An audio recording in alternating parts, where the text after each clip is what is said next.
السلام علیکم ورحمۃ اللہ وبرکاتہ۔ دوستان محترم، ابھی لوگ غم سے باہر نہیں نکل کر آئے تھے، یعنی کہ بریلی شریف میں جو ایک معتبر شخصیت حضرت ثقلین میاں حضور کا وصال ہوا، ان کے وصال سے ان کے مرید، ان کے چاہنے والے غم سے باہر نہیں نکل کر آئے تھے کہ اسی بیچ میں میرے پاس جو خبر آئی وہ بہت ہی دردناک ہے۔ ایک نوجوان امام نے، حافظ قرآن نے، جو تقریباً 17-18 سال کی عمر ہے، انہوں نے مسجد کے حجرے میں خودکشی کر لی، پھانسی پر لٹک گئے۔ انا للہ و انا الیہ راجعون۔ حافظ محمد ذیشان رضا، پڑھائی کی عمر تھی لیکن گھر کی غربت کی وجہ سے، تنگ دستی کی وجہ سے پڑھائی کو چھوڑ کر امامت کرنے لگے آپ۔ گھر پر ہو گیا قرض، دکانداروں کا قرض، دودھ والے کا قرض، بتی کا بل، ساری ٹینشنیں، سارا بوجھ انہی کے اوپر تھا۔ پڑھائی چھوڑی، امامت کرنے لگے۔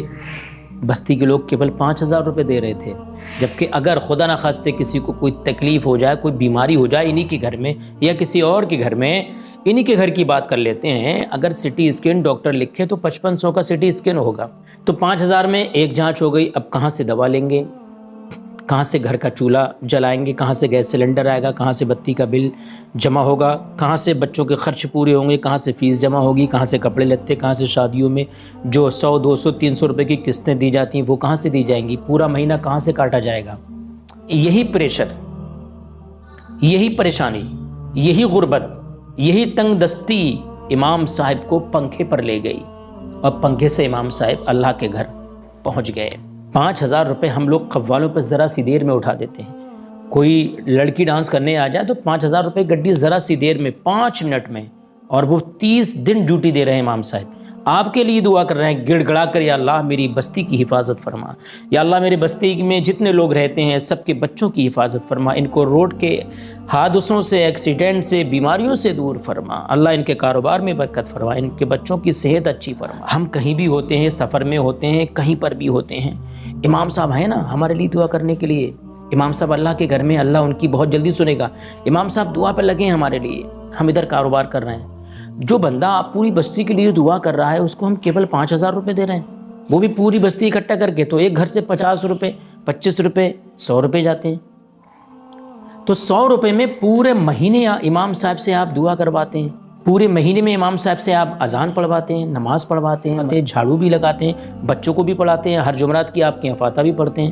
اگر امام نہ ہو تو آپ کے گھر فاتحہ درود نہ ہو، قرآن خوانی نہ ہو، آپ کے بچے نہیں پڑھیں گے، آپ کی بستی میں اذان نہیں ہوگی وقت سے، جماعت نہیں ہوگی وقت سے، مسجد میں کوئی لائٹ جلانے والا نہیں ہوگا، چراغ روشن کرنے والا نہیں ہوگا، صفائی ستھرائی کرنے والا نہیں ہوگا، مسجد ویران ہو جائے گی، کیونکہ آپ کو تو وقت ہے ہی نہیں، اپنے کاروبار سے، اپنے کھیت کھلیان سے، اپنے بچوں سے وقت ہی نہیں ہے جو مسجد میں آئیں اور ذمہ داری نبھائیں۔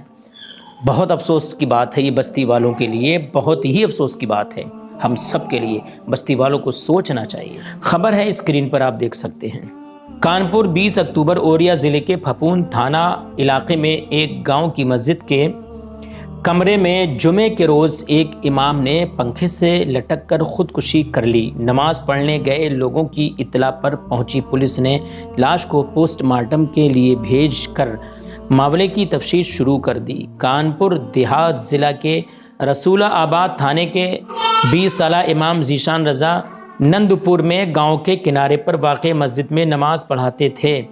اس کے لیے ان کو 5,000 روپے ملتے تھے۔ مسجد کے اندر کمرے میں رہ کر اپنا گزر کرتے تھے۔ جمعے کے روز جب نمازی نماز پڑھنے مسجد میں پہنچے تو انہوں نے دیکھا کہ امام کی لاش کمرے میں لٹکی ہوئی ہے۔ جی ہاں دوستو، تنگ دستی، مجبوری ان کو لے گئی اسی ڈپریشن میں کہ کہاں سے پیسہ لاؤں گا، کہاں سے زندگی آگے بڑھے گی۔ میرے ملنے والے تو اچھی کاروں میں ٹہل رہے ہیں، بڑے بڑے اچھے مکان ہیں ان کے، اور میں تو ایسی رہ رہا ہوں، کہاں سے ان کا پیسہ دوں گا، کہاں سے ان کا پیسہ دوں گا۔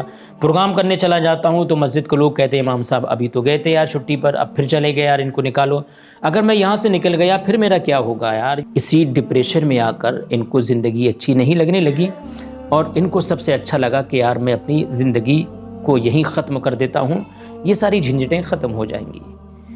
تو انہوں نے یہ اتنا بڑا قدم اٹھایا، یہ غلط کیا امام صاحب نے، ہمت نہیں ہارنا چاہیے تھی، زندگی سے لڑنا چاہیے تھا ان کو۔ اللہ تعالیٰ سب مشکلوں کو آپ کی آسان فرما دیتا. جب تک پریشانی تھی آگے انشاءاللہ سولو ہو جاتی ساری مشکلیں. دعا ہے رب قدیر ان کے گناہوں کو معاف فرمائے، جنت الفردوس میں اعلیٰ مقام عطا فرمائے. ان کے ماں باپ کا رو کر بہن بھائیوں کا برا حال ہے، اللہ ان کو صبر عطا فرمائے، صبر پر اجر جزیل عطا فرمائے. آمین ثم آمین.